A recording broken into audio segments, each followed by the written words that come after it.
Eu agradeço o gentil convite da União Planetária. Agradeço muito a oportunidade de participar desse evento precioso, essa rodada de diálogos sobre a paz. E dentro dessa rodada de diálogos, eu vou propor um tema para reflexão, que é a paz e seus diversos significados. Então, eu não vou falar sobre os significados da palavra paz no sentido etimológico, nem tentar resgatar, né, o sentido histórico da palavra em vários contextos, ou várias culturas ou tradições, mas eu vou propor uma reflexão, né, sobre o significado que nós podemos construir para essa palavra no mundo como nós temos hoje. E, de uma forma geral, eu vou tratar da ideia de paz como uma vivência sem conflito, em primeiro lugar, que é o contexto que a ideia que eu vou contrapor, né? E depois vou propor um novo significado como a possibilidade de viver em paz no mundo cheio de conflitos, que é o mundo que temos. Então, em primeiro lugar, eu quero destacar 4 significados para a palavra paz. Que o primeiro que normalmente a gente costuma levantar sem muita reflexão, que é uma ideia de paz de cemitério. Ou seja, uma paz onde nada acontece, está tudo parado, né, tudo sem movimento, sem dinamismo, quase como se fosse um sinônimo de tédio, mas então está tudo bem.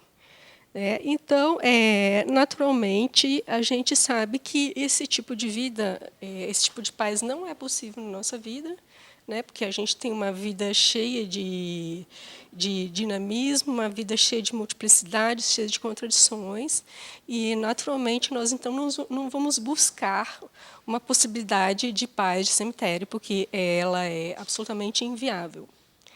Então, em segundo lugar, eu gostaria de destacar, né, uma outra ideia de paz que eu vou contrariar, que é a paz como resultado da opressão ou da repressão, onde existe uma autoridade, uma espécie de consenso artificial, que suprima qualquer tipo de divergência, qualquer tipo de diferença, qualquer tipo de contrariedade.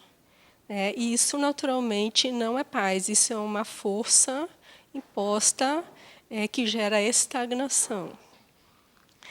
Então, em terceiro lugar, eu vou falar da paz, que seria o resultado, supostamente, de uma diplomacia perfeita, né, de formas de solução de conflito altamente eficazes, que atingiriam todas as esferas da sociedade e que resolveriam todos os nossos problemas imediatamente, assim que surgisse um conflito, uma divergência, né, se instauraria esses mecanismos e prontamente se encontraria uma solução e assim viveríamos num mundo sem conflito. Né? E essa terceira ideia eu também não considero viável. Na prática, né, se tornaria um ideal, apesar de existirem mecanismos de diplomacia, de solução de conflitos que são necessários, que são eficazes, mas eles não têm a capacidade de abranger todos os setores da vida em todos os momentos.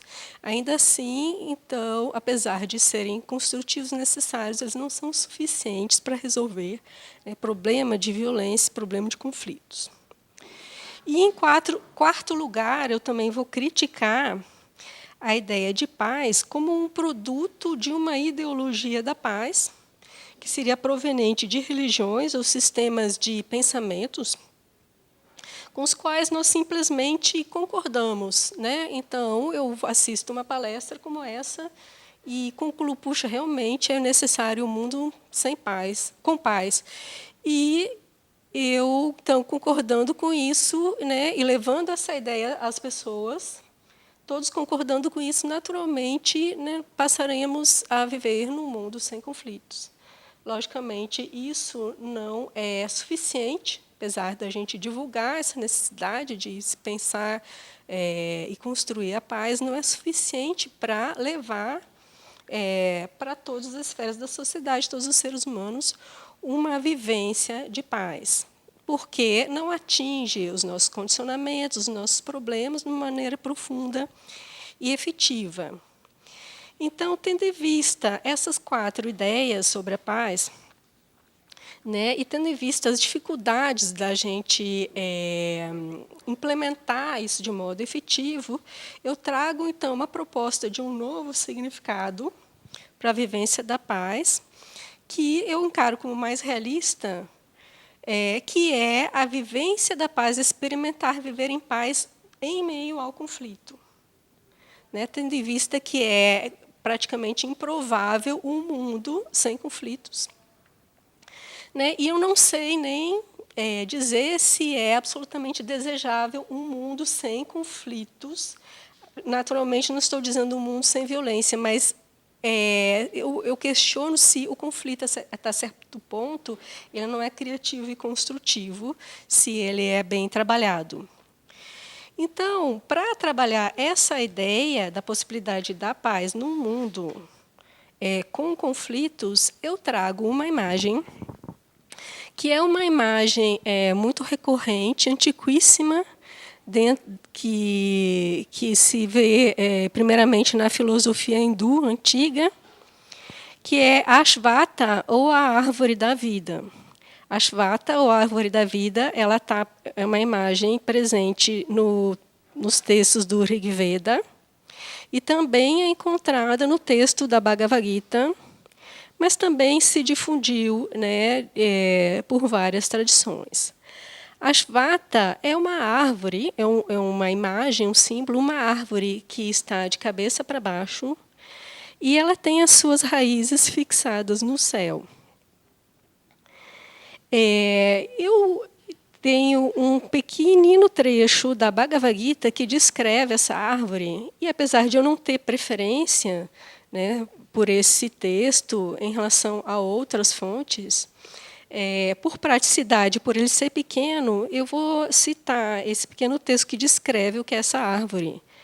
E no capítulo 5, nos versos 1 e 2, Krishna, né, que fala na Bhagavad Gita para Arjuna, diz que Ashvata é a eterna árvore simbólica que tem suas raízes, a fonte primeva, firmada nas alturas, no Ser Supremo, que aqui eu vou mudar um pouco a interpretação de ser, e não vou tratar ele no sentido de um ente ou um Deus, mas vou dar a esse termo uma versão mais teosófica, que tem suas influências da filosofia Vedanta monista, que o Ser Supremo, então, seria um substrato último e universal de toda a vida, do qual toda a vida participa.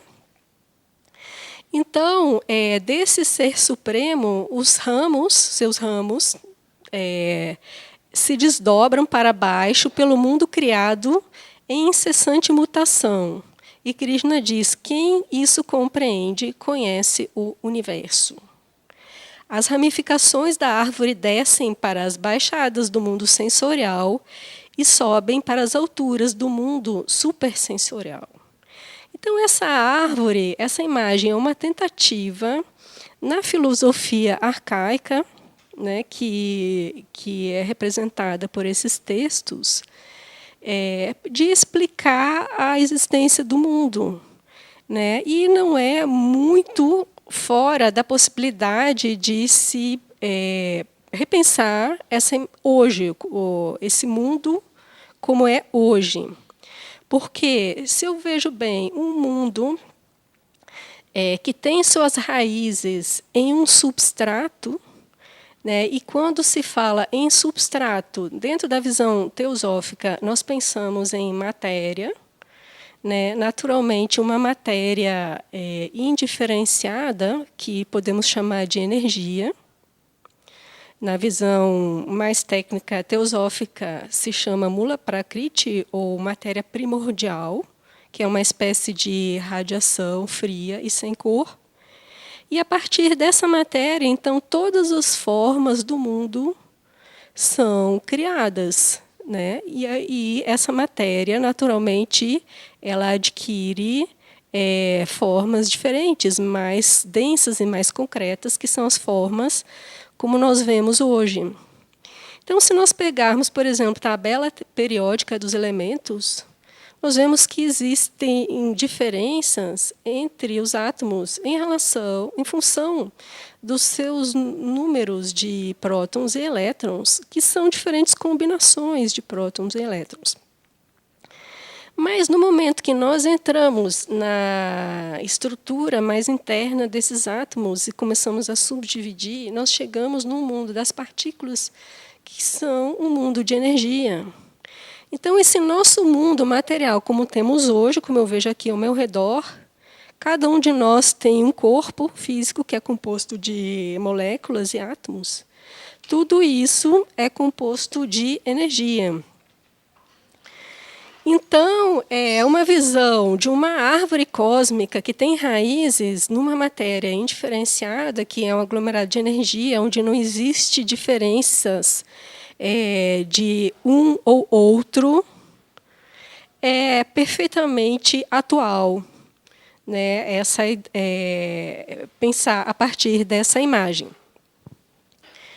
Então, veja bem, eu não preciso pensar em termos apenas de metafísica, ou de uma construção, de uma teoria que está disseminada num sistema religioso, para perceber que todo esse mundo de diferentes tipos de átomos e diferentes formas, diferentes tempos, diferentes proporções, consequentemente, diferentes interesses, tudo isso está baseado, fundamentado hoje, atualmente, na realidade, a cada momento, num substrato único, que é a matéria ou energia. Então, como disse Krishna, esses ramos, ou seja, todas essas formas diferentes que existem a partir desse substrato único, são as formas que nós temos aqui, como eu e vocês, e como todas as coisas que tem aqui. E isso existe simultaneamente a esse substrato único, que é essa matéria indiferenciada a qual nós podemos chegar. Então, por que eu estou trazendo essa imagem para refletir sobre a paz e para discutir a ideia da possibilidade de viver em paz em um mundo com conflito? Porque, se nós pensarmos bem, esses diferentes galhos, esses diferentes ramos, essas diferentes folhas que crescem a partir dessa árvore, dessas raízes, eles vão apresentar diferenças, vão apresentar contradições, vão apresentar conflitos. E isso não inviabiliza a realidade de, ao mesmo tempo, tudo isso ter um substrato único e ter uma dimensão única. Então, eu vejo essa árvore como uma descrição muito realista, realmente, como diz Krishna, do universo, do mundo como nós temos hoje. E a possibilidade de entender que nós somos ramos em conflito, em contradição, ao mesmo tempo que somos uno, ao mesmo tempo que estamos estabelecidos numa dimensão da vida onde não existe conflito, não existe oposição, nos dá uma outra perspectiva a respeito desses conflitos. Então, no momento que eu sei que eu sou, em uma dimensão, eu participo de algo que é imutável, porque não tem forma, que é permanente, porque não tem tempo, porque não existe nada a ser modificado, que é um tipo de matéria sutil, portanto, eu posso chamar isso também de espírito, ou dizer que está associado a espírito. Ao mesmo tempo que eu estou dentro desses ramos, mas eu também participo desse estado, dessa condição perene, eu vejo que eu não sou os conflitos. Eu tenho, em certas esferas, conflitos, mas eu não sou de modo pleno. E essa diferença de perspectiva nos dá a oportunidade de redimensionar as nossas oposições e dar um outro tipo de tratamento a elas no momento em que nós não nos identificamos em nossa totalidade com essa dimensão do múltiplo. Então, no momento em que eu esqueço, eu não percebo que eu tenho dentro de mim essa esfera permanente, imutável, essa esfera onde não tem contradição porque não há nada, eu consigo ver que a minha oposição é apenas uma parte, e por eu ver que essa oposição é apenas uma parte, eu não me identifico totalmente com ela. Porque no momento que eu me identifico com a oposição, eu sou ela, e toda aquela contradição passa a ser uma questão de vida ou morte para mim, porque eu sou aquilo. Então, eu tenho um determinado direito que está sendo atingido por um outro galho dessa mesma árvore, e se eu sou aquele direito, se a minha vida se reduz a isso, se a minha perspectiva de mim mesma se reduz a isso, então eu tenho que me defender contra aquilo ferrenhamente. Então eu luto e eu tenho ódio, que é a forma mais extrema de oposição, de sentido de autodefesa e de sobrevivência. No momento em que eu mantenho a perspectiva, o sentimento, principalmente, porque é um estado, como eu vou falar agora, além das palavras, eu consigo ver o conflito como uma parte de mim mesma, redimensiono esse conflito e posso tratar esse conflito de maneira inteligente, de maneira lúcida. E isso não significa entrar numa proposta de sermos ovelhas mansas de rebanho, que temos que acatar todos os interesses alheios, ou o interesse de um Estado, né, o interesse de um poder, mas sim simplesmente ver que nós não somos aquilo de um modo global. Então, no momento que eu tenho um conflito, eu posso ver que ou eu não tenho um determinado direito, né, porque eu tenho uma noção dos direitos de todos os ramos dessa árvore, ou eu vendo que eu tenho um determinado direito, né, que eu tenho o dever até de resguardar aquele direito, mas como eu não estou identificado plenamente com aquilo, eu não estou cega, né, por aquela imagem, daquela totalidade, né, de mim mesma naquilo ali, eu posso gerenciar aquele conflito de uma maneira tranquila, inteligente e eficaz, né? E isso se destaca muito bem dos casos em que determinadas pessoas, por um processo de identificação, por um processo de paixão extrema, acabam dando, como se diz vulgarmente, um tiro no pé e destruindo as suas possibilidades de resguardo de um determinado direito, porque foram tomadas pela fúria de uma paixão cega. Então, o que eu trago aqui é uma nova perspectiva de se pensar o eu, de se pensar a vida, né, que deve ser levada para uma vivência, naturalmente, para não ficarmos novamente numa ideia que eu questionei, em quarto lugar, como um modelo teórico apresentado por uma religião ou uma ideologia. Então, nesse momento, eu saio dessa figura, que é uma ideia que vocês podem chamar de metafísica, e eu vou para uma proposta mais prática que eu trago dos Yoga Sutras de Patanjali em apenas 2 versos, que tratam dos resultados alcançados após a meditação. E esses resultados são a transformação da mente. Então, Patanjali diz que há uma transformação da mente que ocorre quando a pessoa está consciente do intervalo que existe entre um pensamento e outro. Então, como é que eu estou fazendo a ligação dessa proposta prática com a imagem da árvore? Ora, eu falei que a árvore tem suas raízes firmadas em um substrato onde existe indiferenciação, né? Então, seria a matéria no estado indiferenciado, no qual todos nós estamos imersos. E isso é não uma representação metafísica, e sim uma realidade. Agora, esse Sutra de Patanjali, ele nos proporciona o percebimento dessa realidade, dessa indiferenciação que eu mostrei por imagem, como o som e o pensamento, que é um som subjetivo. Então, ele diz que você pode até associar os galhos da árvore com pensamentos. Nós estamos fixados em um substrato onde não existe pensamento nenhum, porque não existe nada a ser descrito por palavras. E nós podemos ouvir esse estado de nada na nossa mente, esse que é representado por um estado de silêncio, que pode ser muito bem percebido entre um pensamento e outro, seja na prática da meditação, seja num esforço de plena atenção. Então, esse estado de transformação da mente, Patanjali chama de percebimento de intervalo.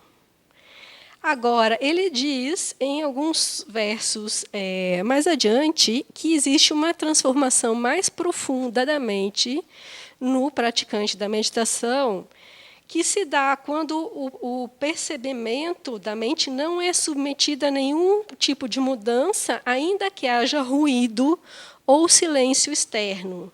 E essa percepção ele chama de percepção do silêncio em meio ao ruído. Ou seja, existe uma possibilidade prática de nós vivermos num mundo cheio de folhas e galhos em conflito, em contradição, ao mesmo tempo que estamos percebendo esse substrato único que eu representei por imagem, mas nós podemos perceber pelo silêncio, que é possível agora ou a qualquer momento em nossas mentes.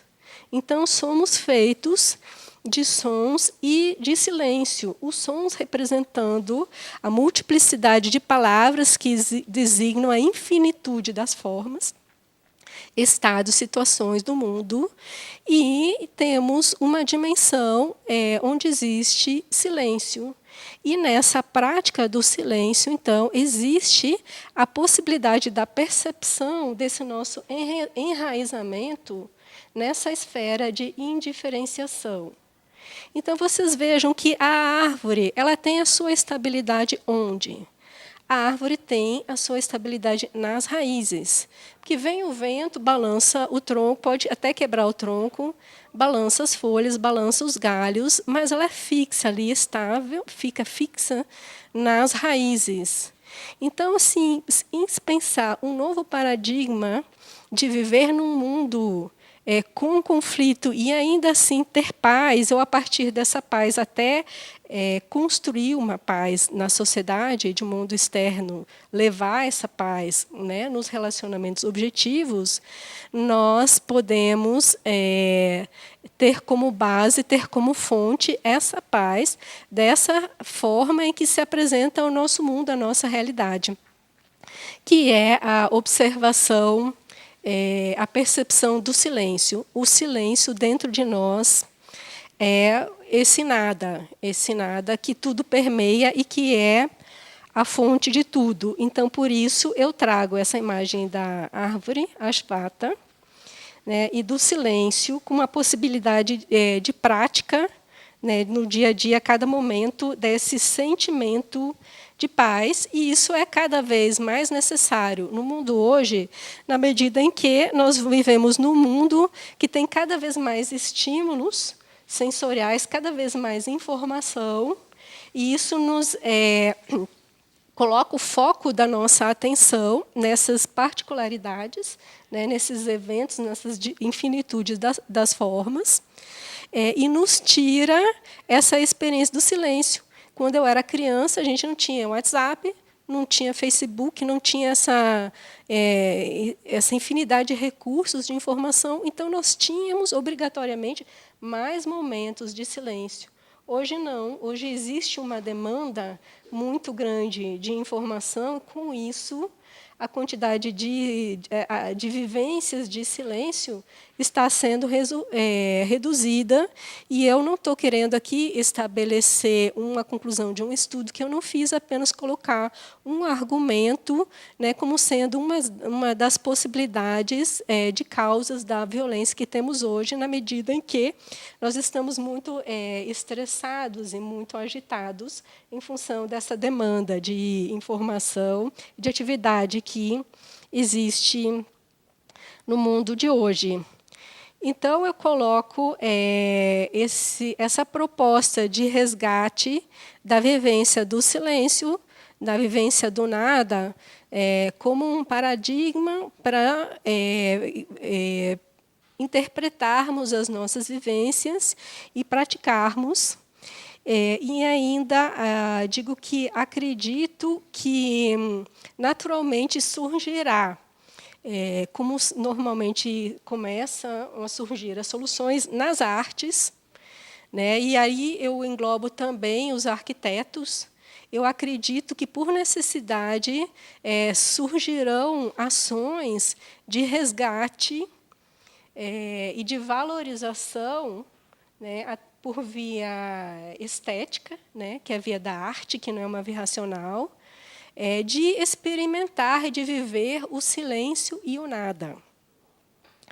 Experimentar e viver o silêncio e o vazio, para que nós, então, enraizados nessa calma, nessa perenidade do vazio, podemos nos identificar menos com os aspectos múltiplos da existência e, assim, termos uma percepção mais clara do ser indiferenciado, que na filosofia indiana, em sânscrito, se diz que se manifesta em Sat Chit Ananda, que é seidade, consciência e bem-aventurança, que é o que surge desse estado de simplesmente ser consciente, e não havendo diferença ou multiplicidade, existe uma plena bem-aventurança.